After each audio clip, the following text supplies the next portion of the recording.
Turkish medical staff in Istanbul are walking in solidarity with Gaza. They say the flags they carry and the blood-splattered gowns they wear speak for the Palestinian victims of Israel's war. Yusuf al-Mukayyad is a journalist who grew up in Gaza's Jabalia refugee camp.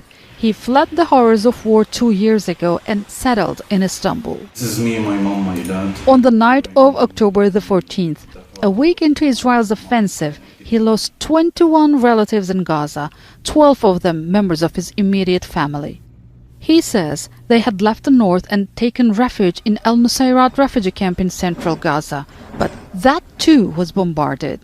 I feel lost. I feel like disabled. I feel like I live in a surreal dream.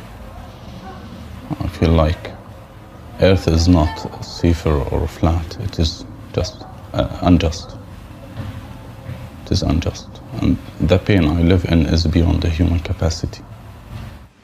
Yusuf's sister, who is still in northern Gaza, refuses to move, fearing a similar fate. Who will convince them to evacuate it?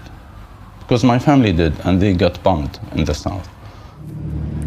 Even the hospitals are not safe for Palestinians. The protesters here accuse Israel of committing war crimes by targeting health facilities in Gaza. The Turkish doctors' silent walk demonstration is an appeal to the international community to take action against Israel. Nil El-Husseini has lived in Gaza since 1997. A dual citizen, she was evacuated to Egypt, then to Turkey with her family on November the 18th. This was the view from her flat just before it was destroyed.